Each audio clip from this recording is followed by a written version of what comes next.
গ্রামের বাজারে সুধাংশুর পকোড়ার ঠেলা গাড়ি ছিল। যখনই ও ঠেলা গাড়ি খুলতো, গ্রাহক চলে আসতো। আমাকে 1 প্লেট পেঁয়াজের পকোড়া। আমাকে আলুর পকোড়া। সুধাংশু খুব খুশি ছিল, কারণ ওর ব্যবসা খুব ভালো চলছিল। সকাল থেকে সন্ধে পর্যন্ত ওর গাড়িতে সব সময় গ্রাহকের ভিড় থাকতো। আরে দাদা, 2 প্লেট পেঁয়াজ পকোড়া আর 1 প্লেট আলুর পকোড়া দিয়ে দাও। এই নাও দাদা। আরে দাদা, আমি তোমার থেকে রোজ পকোড়া কিনি, কখনো তো কিছু পকোড়া একটু বেশি দাও। দাদা, আমি পরিমাণে বেশি নিজের বাড়ির লোককেও দিই না। নেওয়ার হলে নাও, আর না হলে এগিয়ে যাও। ঠিক আছে, দিয়ে দাও। সুধাংশুর পরিবারে ওর স্ত্রী সুধা ছিল। এসে গেছো তুমি? আমি তোমার জন্যই অপেক্ষা করছিলাম। জানো, আমার বান্ধবীর বর ওকে নতুন হার কিনে দিয়েছে, আর একটা তুমি, যে কখনো কিছু দাও না। তাই নাকি? আগের মাসেই তো তোমার জন্য নতুন শাড়ি নিয়ে এসেছিলাম। হ্যাঁ হ্যাঁ, মনে আছে, তাও সেল থেকে। সেল হোক না হোক, কিন্তু আমি এনে তো ছিলাম। তোমার মতো কিপটে বর আমি কোনোদিনও দেখিনি। প্রত্যেক মাসে নিজের জন্য নতুন নতুন জামা কেনো, আর একটা মাস তুমি আমার জন্য নতুন শাড়ি কিনে দিয়ে এতবার বলছো। কেন কিনবো না? টাকাটা তো আমি রোজগার করি। স্বার্থপর। সুধাংশুর স্বভাবে খুব স্বার্থপর ছিল। ও খালি নিজের ভালো ভাবতো। সুধাংশুর পকোড়ার দোকান ভালো চলছিল, ওর রোজগারও ভালো হচ্ছিল। হঠাৎ একদিন সুধাংশুর দোকানের সামনে একটা অন্য ঠেলা গাড়ি খুলল। গৌরবের আলুর পাফের ঠেলা গাড়ি।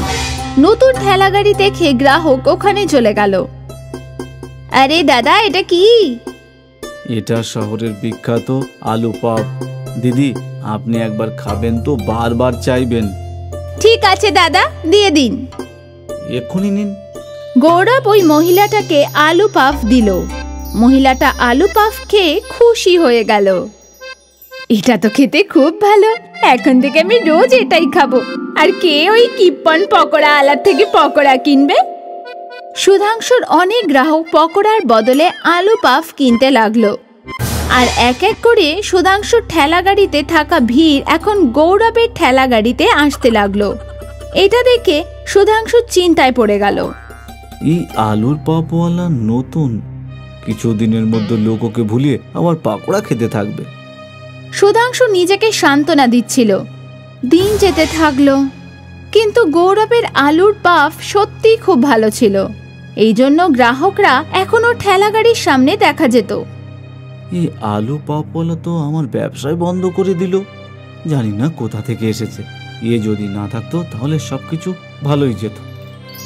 সুধাংশু ভাবতে লাগলো ও কি করে গৌরবকে নিজের রাস্তা থেকে সরাবে। গৌরব খুব খুশি ছিল, এসেই ওর ব্যবসা খুব ভালো চলছিল।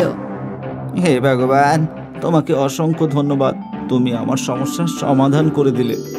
গৌরব খুব ভালো আর দয়ালু স্বভাবের ছিল। যখনই ও ঠেলা গাড়িতে কোনো গরিব আসতো, ও বিনামূল্যে ওকে আলু পাফ খাওয়াতো। গৌরব সব আচরণ সুধাংশুর ভালোভাবে লক্ষ্য করছিল। এ তো খুবই বোকা, একে তো খুব সহজে বোকা বানানো যাবে, কিন্তু প্রথমে আমাকে ওর সাথে বন্ধুত্ব করতে হবে। আর তারপর এই ভেবে সুধাংশু গৌরবের সাথে কথা বলা শুরু করলো। আরে দাদা, কি খবর? ভালো। আপনি বলুন। শুনলাম যে তোমার আলু পাপ খুবই সুস্বাদু, কখনো আমাকেও খাও। আরে এক্ষুনি নিন। গৌরব সুধাংশুকে আলু পাফ দিল। সুধাংশু সেটা খেলো। আরে বাহ, এটা তো খুবই সুস্বাদু, একদম নতুন জিনিস, কি মজা এসে গেল। আপনার ভালো লেগেছে? এটাই অনেক। এই আইটেম তো তোমার বড় দোকান খুলে বানানো উচিত। সেটা তো আমি চাই, কিন্তু দোকান খোলার জন্য টাকা তো নেই। আমিও দোকান খুলতে চলেছি। যদি তুমি কিছু না মনে করো তাহলে একসাথে দোকান করি, যাতে দুটো কাউন্টার থাকবে। তুমি আলু পাপ বিক্রি করবে আর আমি নিজের পাকোড়া, মানে পার্টনারশিপ। হ্যাঁ, সেই রকমই। আমি তো বড় বাজারে একটা দোকানও দেখে রেখেছি। বাহ, তাতে তো ভালোই হবে, বড় বাজারে ভালো বিক্রিও হবে। হ্যাঁ, সে তো নিশ্চয়ই। আমি কবে থেকে একজনকে খুঁজছি যে অর্ধেক টাকা দেবে আর আমার পার্টনার হয়ে যাবে। বড় বাজার দোকানের খরচা কত? সেই রকম না, মাত্র 6 লক্ষ। আমার কাছে 3 লক্ষ আছে, আর 3 লক্ষের দরকার। ঠিক আছে, আমি দেব, আপনাকে কাল বলবো। ঠিক আছে দাদা। সুধাংশু গৌরবকে নিজের জালে ফাঁসালো। গৌরব বাড়ি গেল আর ওখানে এইসব ওর স্ত্রী লতাকে বলল। এই তো খুব ভালো খবর। আমার কাছে 1.5 লক্ষ আছে। বাড়ির 1.5 লক্ষ কোথায় পাবো? তুমি ওই নিয়ে চিন্তা করো না। আমার এই গয়না কবে কাজে আসবে? তুমি ওইগুলোকে বন্ধক দিয়ে দাও, আর তোমার কাছে যখন টাকা আসবে তখন ছাড়িয়ে নিও। ঠিক আছে, এটাই ঠিক হবে। গৌরব লতার সব গয়না বন্ধক দিয়ে দিল, আর ব্যাংক থেকে নিজের জমানো টাকাও তুলে নিল। দাদা, টাকা জোগাড় হয়ে গেছে। আরে বাহ, তাহলে চলো কাল আমরা দুজনে মিলে একটা দোকান কিনবো। ঠিক আছে দাদা। গৌরব আর সুধাংশু মিলে মালিককে টাকা দিল, আর তারপর মালিক সুধাংশুকে দোকানের চাবি দিয়ে দিল। সব শেষে আমাদের স্বপ্ন পূরণ হয়ে গেল। হ্যাঁ, এবার একটা কাজ করো, তুমি নিজের ঠেলা গাড়িতে যাও। আমি এখানে মেরামত আর 2টো কাউন্টার বসানোর কাজটা দেখে দিচ্ছি। এর মধ্যে তুমি কিছু টাকা তো রোজগার করতে পারবে। ঠিক আছে দাদা। গৌরব নিজের ঠেলা গাড়িতে পৌঁছালো আর আলু পাফ বিক্রি করতে লাগলো। কিছুদিন চলে যাওয়ার পর সুধাংশুর পাকোড়ার ঠেলা গাড়ি বন্ধ ছিল। 1 সপ্তাহ পর যখন গৌরব দোকান দেখতে গেল, তখন ও দেখলো যে সুধাংশু প্রথম থেকে ওখানে পকোড়া বিক্রি করছিল, আর দোকানে শুধু একটাই কাউন্টার আছে। আরে দাদা, কাউন্টার তো খুব ভালো হয়েছে, কিন্তু আমার কাউন্টার কোথায়? কোন কাউন্টার? কোথাকার কাউন্টার? এটা তো আমার দোকান, এখানে শুধু একটাই কাউন্টার থাকবে। এটা তো পুরো বিশ্বাসঘাতকতা। এই দোকানের অর্ধেক টাকা তো আমি দিয়েছি। তাই তোমার কাছে কোনো প্রমাণ আছে? আর যদি থাকে তাহলে আমার বিরুদ্ধে রিপোর্ট করো। গৌরব বুঝতে পারছিল না যে ও কি করবে। ওর সব জমানো টাকা শেষ হয়ে গেছিল। গৌরব কাঁদতে কাঁদতে জঙ্গলের দিকে চলে গেল। হে ভগবান, তুমি এটা কি করলে?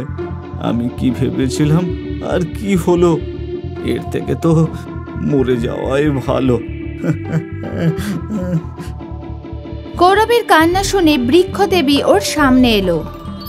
গৌরব, তোমার চিন্তা করার কোনো দরকার নেই। তুমি খুব ভালো মানুষ। তুমি অনেক লোকের সাহায্য করেছো, আর সেই ভালো গুণ আজ তোমার কাজে আসবে। সেটা কিভাবে? এই গাছের কুঠুরিতে হাত দাও, যেটাই তুমি পাবে সেটাই তোমার। ঠিক আছে। গৌরব গাছের কুঠুরিতে হাত দিল তো ও হাতে সোনার মোহর পেল। গৌরব মুঠো ভর্তি মোহর বার করে নিল। ধন্যবাদ আপনাকে, অনেক অনেক ধন্যবাদ। এই সোনা দিয়ে আমার জীবন বদলে যাবে। মনে থাকে যাতে ভালো কাজ করা ভুলো না। আমি সব সময় লোকেদের ভালো করতে থাকব। গৌরব তার গয়না ছাড়িয়ে নিল, নতুন বাড়ি কিনে নিল, আর একটা দোকানও কিনে নিল। শেষেও যেটাই চেয়েছিল সবকিছুই ও পেল। অন্যদিকে সুধাংশুর খারাপ ব্যবহারের জন্য ওর ব্যবসা ডুবে গেল। ওকে দোকান বিক্রি করতে হলো, আর ও আবার রাস্তায় চলে এলো। এই জন্য বলে, কর্ম ভালো তো সব ভালো, আর কর্ম খারাপ তো সব খারাপ। শুভম আর রবি 2 ভাই ছিল। ওদের মা বাবার মৃত্যুর পরে ওরা বাড়ি ভাগাভাগি করে নিয়েছিল। অর্ধেক ভাগে বড় ভাই রবি নিজের স্ত্রীকে নিয়ে থাকতো, আর অর্ধেক ভাগে শুভম স্ত্রী সাধনার সাথে থাকতো। বাড়ি যেমন ভাগ হয়েছিল, দোকানেরও ভাগ হয়েছিল। দোকানের মাঝখানে একটা দেয়াল তুলে দেয়া হয়েছিল। এক ভাগে রবি ইস্ত্রির কাজ করত, আর বাকি অর্ধেকে শুভম আর সাধনা ধাবা চালাতো। বৌমা এসে গেছে, আমি তো তোমার জন্যই অপেক্ষা করছিলাম। আপনার জন্য এক্ষুনি চা বসাচ্ছি দাদা। হ্যাঁ হ্যাঁ। রবি আর শুভম 2 ভাইয়ের মধ্যে কোনো মন কষাকষি ছিল না। দুজনে একসাথে মিলেমিশে থাকতো। দাদা, ঘরে কালকে চিকেন বানানো হবে, চলে এসো কিন্তু তুমি। হ্যাঁ হ্যাঁ, তোমার বৌদির থেকে লুকিয়ে চলে আসবো। আরে দাদা, আমি আপনার জন্য আর বৌদির জন্য চিকেন বানিয়ে দেব। না না না না না, এসব করো না। আমি আমার স্ত্রীকে খুব ভালো করে চিনি। ও তোমার হাতের কিছু আমাকে খেতে দেবে না, আর নিজেও খাবে না। যেমন চলবে সেটাই ঠিক আছে।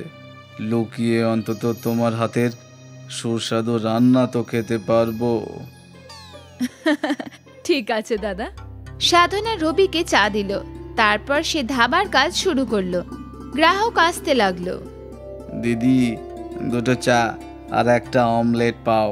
ঠিক আছে ভাই। সাধনা রান্না সামলাতো আর শুভম গ্রাহকদের।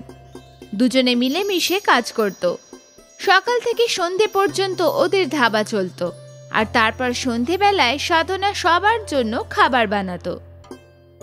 দাদা আসুন, আমি আপনার জন্য ডিমের ভুর্জি বানিয়েছি। এক্ষুনি আসছি। সাধনা, রবি আর শুভম একসাথে বসে খাবার খেত। সুখে থেকো বৌমা। তোমার মতো বউ সব পরিবারের পাওয়া উচিত। তুমি যেভাবে শুভমের সাহায্য করো, আমিও ভাবি যদি গায়ত্রী আমাকেও এইভাবেই সাহায্য করতো। কোনো সমস্যা নেই দাদা।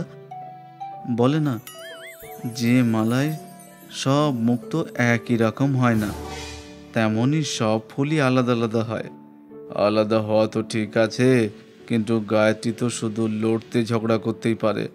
বিয়ের পরে তোমার সাথে ঝগড়া করে আলাদা করে দিল, আর এখন তুমি আলাদা হয়ে গেছো, তাই আমার সঙ্গে ঝগড়া করে। আমার দুঃখ আমিই জানি। আমাকে ছাড়ো, আমি তোমার জন্য খুব খুশি। ভগবান তোমাদের দুজনকে অনেক সাফল্য দিক। ধন্যবাদ দাদা। দাদা, কাল দুপুরে ঘরে আসতে যেন ভুলো না। সে তো আমি কখনোই ভুলবো না। সাধনার হাতে বানানো সুস্বাদু চিকেন কিভাবে ছাড়বো। পরের দিন দুপুরে রবি লুকিয়ে লুকিয়ে বউয়ের থেকে শুভমের ঘরে গেল। আরে বৌমা, বৌমা, তাড়াতাড়ি খেতে দাও। গায়ত্রীকে মিথ্যে বলে এসেছি যে বন্ধুর বাড়ি খেতে যাচ্ছি। এখনই দিচ্ছি দাদা। সাধনা তিনজনের জন্য খাবার দিল, তারপর তিনজনে মিলে মজা করে খাবার খেলো। এইভাবেই তিনজনে আনন্দে থাকতো। একদিন শুভম শহর থেকে জিনিস আনতে যাচ্ছিল। দাদা, আমি শহর থেকে জিনিস কিনতে যাচ্ছি, তুমি একটু সাধনার খেয়াল রেখো। এটা আবার বলার কথা? দাঁড়াও, 10 মিনিটে কাজ সেরে করে ওখানেই যাচ্ছি। তার দরকার হবে না, সাধনা একাই সামলে নেবে দাদা। হ্যাঁ হ্যাঁ, আমি জানি, কিন্তু আমি ওকে সাহায্য করতে চাই। তুমি যাও, দেখে নেব। ঠিক আছে দাদা। শুভম চলে গেলে আর তারপর রবি নিজের কাজ করে ধাবাতে কাজ করতে চলে এলো। রবি কাস্টমারদের প্লেট তুলতে লাগলো। আরে দাদা, ছেড়ে দিন, আমি করছি। তুমি যেটা করছো সেটাই করো, আমি আছি তো। একটু কাজ আমিও করে নেব, আর এই বাহানাতে তোমার সঙ্গে কথাও বলা হবে। সেটাও ঠিক। ধাবাতে গ্রাহক আসতে লাগলো, আর সাধনা রোজকার মতন রান্না সামলালো, আর রবি গ্রাহকদের দেখতে লাগলো। সবই ঠিকই মতো চলছিল, কিন্তু হঠাৎ করে গ্যাস শেষ হয়ে গেল। আরে দিদি, এটাও এখনই হওয়ার ছিল? কি হয়েছে বৌমা? দাদা, গ্যাস শেষ হয়ে গেছে। গ্রাহকদের অমলেটের অর্ডার আছে, এখন কি করব? মনে হচ্ছে গ্রাহকদের ফেরত পাঠাতে হবে। না না, এটা তো একদম ঠিক হবে না।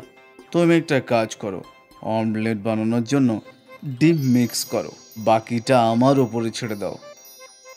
সাধনা গ্লাসে ডিম ফাটিয়ে পেঁয়াজ, নুন, লঙ্কা দিয়ে মেশাতে লাগলো। রবি ওর দোকান থেকে একটা নতুন ইস্ত্রি নিয়ে এলো। এই ইস্ত্রিটা দিয়ে কি করব দাদা? তুমি ওই কারেন্টে চলা গ্যাস দেখেছো তো? যেমন ওটা হয় তেমন এটা ইস্ত্রি।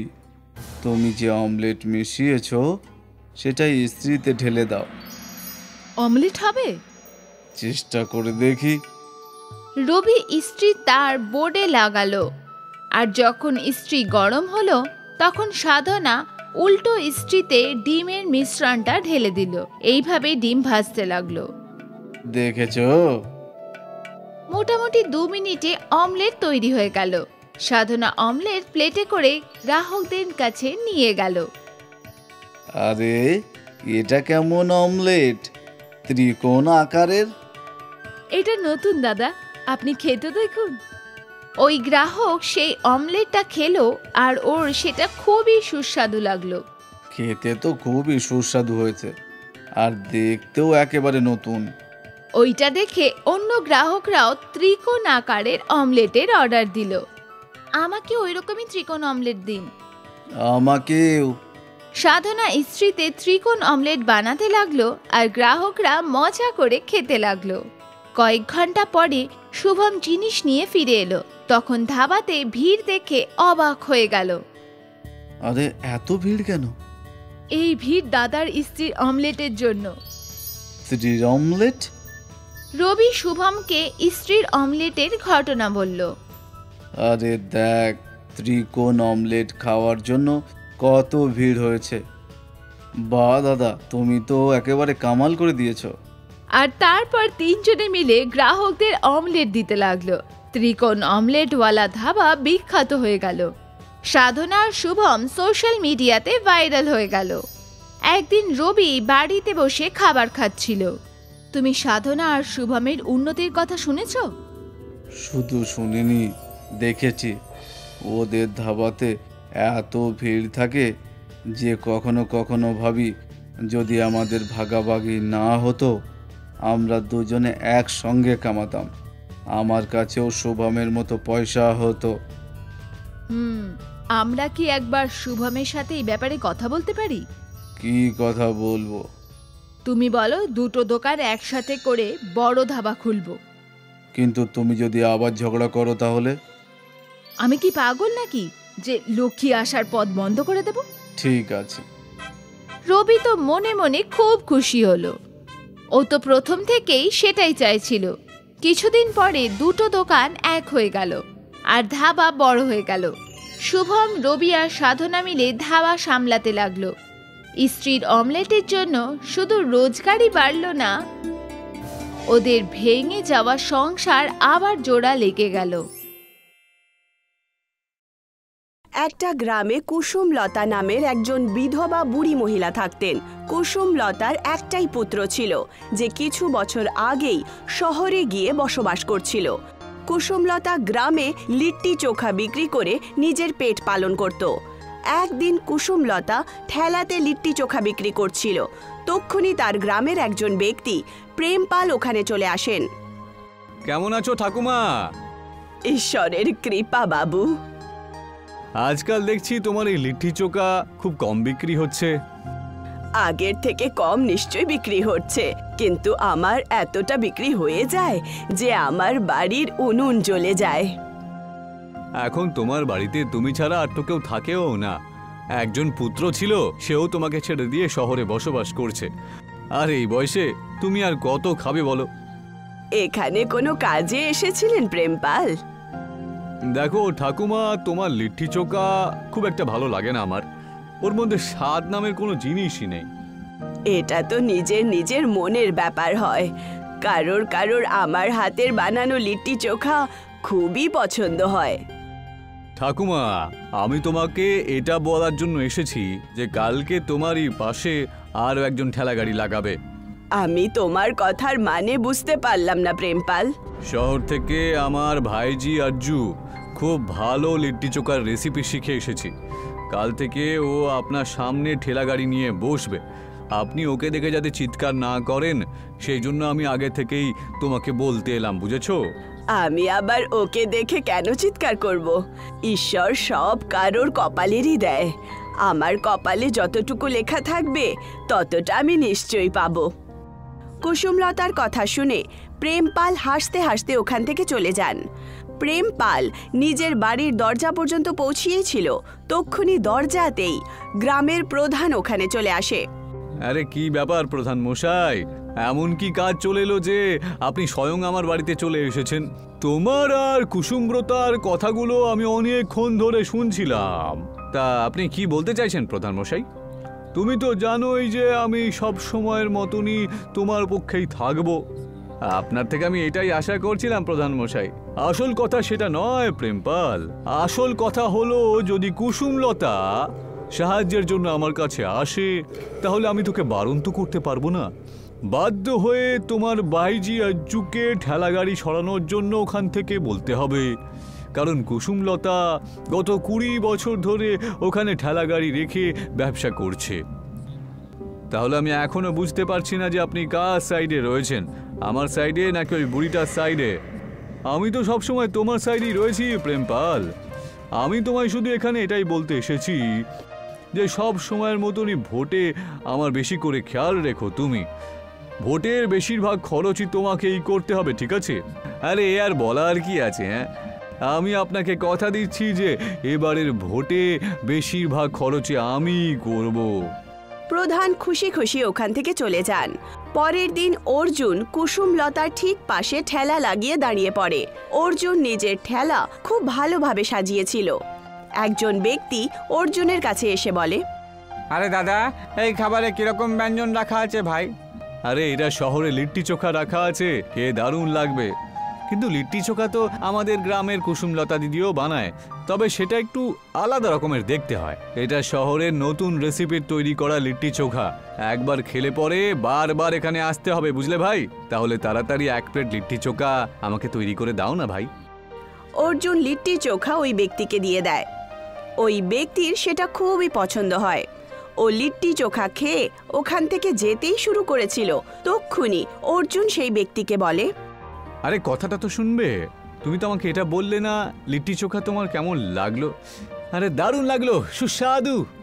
তাহলে গ্রামে গিয়ে আমার প্রশংসা করবেন যেন, আর বলবেন যে গ্রামের সমস্ত লোকজন যেন আমার কাছে লিট্টি চোখা খেতে আসে, নাকি এই বুড়ি মহিলার কাছে। অর্জুনের কথা শুনে ওই ব্যক্তি হাসতে হাসতে ওখান থেকে চলে যায়। কুসুমলতা অর্জুনের দিকে তাকিয়ে বলে, এটা ভুল কথা বাবু, তুমি লিট্টি চোখা ভালোই বানাচ্ছ, এতে কোনো সন্দেহ নেই, কিন্তু তুমি আবার লিট্টি চোখাকে খারাপ বলো তার কোনো অধিকার নেই। আমি জানতাম তুমি অবশ্যই আমার সাথে মারামারি করবে। প্রেমপাল কাকা আমাকে সব কিছু বলে দিয়েছিল। আমি তোমার সাথে ঝগড়া করছি না, তুমি সমস্ত গ্রামে নিজের লিট্টি চোখার প্রশংসা করছো আর আমার ব্যাপারে খারাপ। আমি তো এইভাবেই আপনার আর আপনার লিট্টি চোখার ব্যাপারে খারাপ কথা বলবো। আপনার যা করার আপনি করুন।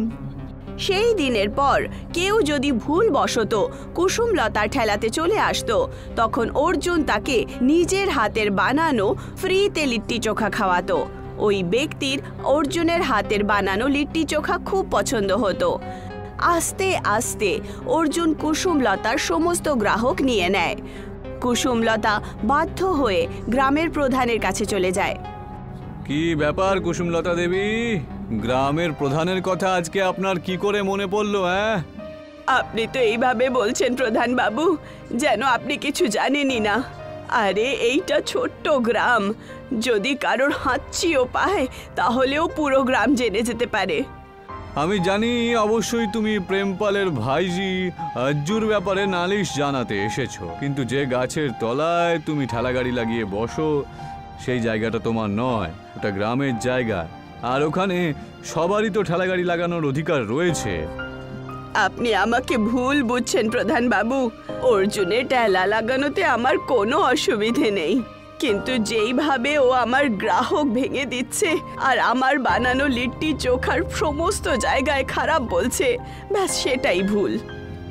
তা তোমাকে কথা বলতে কে থামিয়ে রেখেছে? হ্যাঁ, তুমিও ওর লিট্টি চোখা নিয়ে খারাপ খারাপ কথা বলো। ও যদি ফ্রিতে গ্রাহকদের লিট্টি চোখা খাওয়ায় তাহলে তুমিও খাওয়াও। শুধু তোমার আর ওর লড়াই যেন এত দূরে না পৌঁছয়, ব্যাস। এখন তুমি আসতে পারো। কুসুমলতা নিরাশ হয়ে ওখান থেকে চলে যায়। কুসুমলতা খুব ভালো লিট্টি চোখা বানাতো, কিন্তু এখন গ্রামের কোনো ব্যক্তি তার লিট্টি চোখার দিকে তাকাতও না। একদিনের কথা, একটা 10 বছরের বাচ্চা যে খুবই নোংরা কাপড় পরে রেখেছিল অর্জুনের ঠেলার কাছে এসে দাঁড়িয়ে পড়ে। আমার খুব বেশি খিদে পেয়েছে। তোমার এই জঘন্য শাড়ি দেখে তো আমার মনে হচ্ছে যে তোমার কাছে খাবারের পয়সাও নেই মনে হয়। আপনি একদম ঠিক বলেছেন, আমার কাছে টাকা নেই, আমাকে কিছু খেতে দিন না। এই শোনো, যদি ভিক্ষা চাইতে হয় তাহলে গ্রামে গিয়ে যাও, আমার ঠেলা গাড়ির সামনে তুমি একদম দাঁড়াবে না। যা পালা এখান থেকে, এমনিতেই ধান্দার সময় এখন। ওই ছোট্ট বাচ্চা নিরাশ হয়ে কুসুমলতা ঠেলার কাছে এসে দাঁড়িয়ে পড়ে। কি হয়েছে বাবু? আমার খুব বেশি খিদে পেয়েছে। তোমার নাম কি?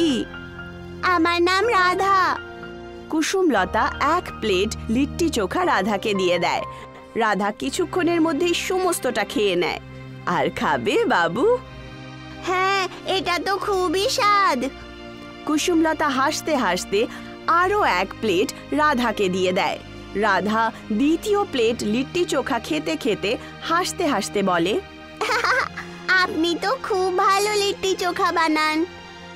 হ্যাঁ, কিন্তু আমার হাতের বানানো লিট্টি চোখা এখন গ্রামের কোনো ব্যক্তি খায় না। যদি আপনি লিট্টি চোখাতে ম্যাগিও মিশিয়ে দেন, তাহলে আপনার ম্যাগি লিট্টি চোখার কোনো প্রতিযোগিতা হবে না।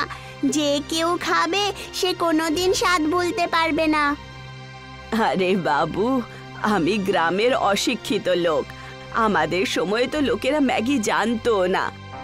আমি কি করে বানাবো বলো? তুমি চিন্তা করো না, আমি কাল সকাল 5টার সময় তোমার বাড়িতে আসব। তোমাকে সব কিছু বুঝিয়ে দিয়ে যাব। এইটুকু বলে রাধা ওখান থেকে চলে যায়। কুসুমলতা তার কথায় একদম মন দেয় না। সকাল 5টার সময় কুসুমলতা ভোরবেলাতেই উঠে পড়ত। কুসুমলতা ঘুমিয়ে উঠিয়েছিল, তক্ষুনি তার দরজার কড়াতে কেউ বাজাতে শুরু করে। এত সকাল সকাল কে হতে পারে, গিয়ে দেখছি। কুসুমলতা যেইমাত্র দরজা খোলে তখন তার সামনে রাধা দাঁড়িয়েছিল, যার হাতে একটা ছোট্ট মেশিন ছিল। ভেতরে এসো রাধা, আমি তো তোমার ব্যাপারে ভুলেই গেছিলাম। আমি জানতাম যে তুমি ভুলে যাবে, কিন্তু আমার মনে ছিল। এটা তোমার হাতে কি? এটা একটা মেশিন। এই মেশিনের ভেতরে নিজের হাতের বানানো আটা যেইমাত্র দেবে না, ওর ভেতর থেকে অনেকগুলো ম্যাগি বেরিয়ে আসবে। আর এই ম্যাগিটা তুমি লিট্টি চোখাতে মিশিয়ে দিও। তারপর দেখো সমস্ত গ্রাম ম্যাগি লিট্টি চোখার গন্ধে দৌড়ে চলে আসবে। কুসুমলতা সেরকমটাই করলো। সে নিজের হাতের বানানো আটা সেই মেশিনে দিয়ে দেয়, আর সেই মেশিন থেকে অনেকগুলো তৈরি হওয়া ম্যাগি বেরোতে শুরু করে। রাধা কুসুমকে ম্যাগি লিট্টি চোখা বানানোর প্রক্রিয়াও বলতে শুরু করে। কিছুক্ষণের মধ্যেই কুসুমলতা সব বুঝে যায়। এখন আমি যাচ্ছি, কিছুদিন পর আসবো। ততক্ষণ এই মেশিন তুমিই রেখে নাও। পরের দিন কুসুমলতা ম্যাগি লিট্টি চোখা ঠেলা লাগায়। আরে এ কি ঠাকুমা, মনে হচ্ছে তুমিও তোমার ওই লিট্টি চোখার মধ্যে ম্যাগি মিশিয়ে দিয়েছো। এটা তো নিশ্চয়ই বিষ হয়ে যাবে। এখন ওগুলো কে খাবে এখন? তক্ষুনি ওখান থেকে একজন ব্যক্তি যাচ্ছিল। সেই ব্যক্তি সঙ্গে সঙ্গে কুসুমলতার কাছে এসে বলে, আরে খুব ভালো গন্ধ বেরোচ্ছে বটে। এইটা কি ধরনের খাবারের গন্ধ? আমার হাতের বানানো ম্যাগি লিট্টি চোখার। অদ্ভুত ব্যাপার তো। যতদূর আমি জানি চোখার ম্যাগি আলাদা আলাদা খাবার বটে। এই ধরনের মিক্স খাবার তো আমি কখনো খাইনি বটে। তাড়াতাড়ি আমাকে এক প্লেট দিন বটে। কুসুমলতা একটা প্লেটে ম্যাগি লিট্টি চোখা সেই ব্যক্তিকে বার করে দিয়ে দেয়। ওই ব্যক্তি কিছুক্ষণের মধ্যেই সব খেয়ে নেয়। আরে বাবা বাবা, দারুণ লাগলো আমার। ওই ব্যক্তি বলে ওঠে যে এটা এতটাই টেস্টি সে কখনো ভাবেইনি। এইটুকু বলে সেই ব্যক্তি ওখান থেকে চলে যায়। আর অর্জুন রাগের চোটে নিজের দাঁত পিষতে থাকে। কিছুদিনের মধ্যেই পুরো গ্রামে কুসুমলতার হাতের বানানো ম্যাগি লিট্টি চোখা প্রসিদ্ধ হতে শুরু করে। এখন অন্যান্য গ্রামের লোকেরাও কুসুমলতার হাতের বানানো ম্যাগি লিট্টি চোখাই খেতে আসতো। আর এই কথাটাই অর্জুনের ভেতরে ভেতরে খুব চিন্তিত করে তুলেছিল। এখন অর্জুনের ঠেলার সামনে কোনো কুকুরও দাঁড়াতো না। অর্জুন রাগের চোটে প্রেমপালের কাছে গিয়ে বলে, এসব কি কাকা? প্রতিদিন আমার ক্ষতির পর ক্ষতি হয়ে যাচ্ছে। আপনি কিছু করছেন না কেন বলুন তো? এই তুমি চিন্তা করো না, আজকে বিকেলের মধ্যেই প্রধানের সাথে আমি এই ব্যাপারে কথা বলবো। ওকে বলবো আমি ভোটে অর্ধেক পয়সা খরচ করতে পারবো না। হ্যাঁ, যদি আমি অর্ধেক পয়সা খরচ করব তাহলে তার বদলে প্রধানকে আমার সঙ্গ দিতে হবে। প্রেমপাল বিকেল বেলা প্রধানের কাছে চলে যায়। আমার চোখের সামনে থেকে কোনো কিছুই গোপন নেই প্রেমপাল। কুসুমলতার তৈরি করা ম্যাগি লিট্টি চোখা তো দূর দূরান্ত অবধি গ্রামে বিখ্যাত হয়ে গেছে। ওর সফলতা থেকে এখন আমারও হিংসে হচ্ছে বটে। ঠিক আছে, আমি অবশ্যই কিছু না কিছু একটা করব। পরের দিন প্রধান কুসুমলতার ঠেলার কাছে আসে আর বলে, কুসুমলতা দেবী, এই ঠেলা গাড়ি তোমাকে এখন অন্য কোথাও লাগাতে হবে। কিন্তু এরকমটা কেন? কারণ এই জায়গাটাকে প্রেমপাল কিনে ফেলেছে, যে এটা ওর সম্পত্তির মধ্যে চলে এসেছে, বুঝলে? কুসুমলতা হাসতে হাসতে প্রধানের দিকে তাকিয়ে বলে, আমার এখন ঠেলা লাগানোর কোনো দরকারও নেই প্রধান বাবু, কারণ আমি গ্রামের দোকান কিনে নিয়েছি। এখন আমি দোকানে ম্যাগি লিট্টি চোখা বানিয়ে বিক্রি করব। কিছুদিন পরই কুসুমলতা গ্রামে একটা বড় দোকান তৈরি করে ফেলে, আর সে নিজের বাড়িও অনেক বিশাল বানিয়ে নেয়। এক রাত কুসুমলতা বসে বসে রাধাকে মনে করছিল, তক্ষুনি তার দরজায় কেউ ধাক্কা মারতে শুরু করে। কুসুমলতা যেইমাত্র দরজা খোলে, সে দেখতে পায় রাধা খুব ভালো কাপড় চোপড় পরে একটা সুন্দর ব্যক্তির সাথে দাঁড়িয়ে আছে। আমি এখান থেকে যাচ্ছিলাম, ভাবলাম আপনার সাথে দেখা করে নিই। তোমার মেশিন আমার কাছেই রাখা আছে, তুমি কি নিজের সাথে নিয়ে যাবে না? আসলে সেটা একটা জাদুই ম্যাগি লিট্টি চোখা বানানোর মেশিন। আমি বুঝতে পারলাম না। আমরা এই পৃথিবীতে থাকি না, বরং তুমি বলতে পারো যে আমরা জাদুই দুনিয়াতে থাকি। আর উনি আমার বাবা।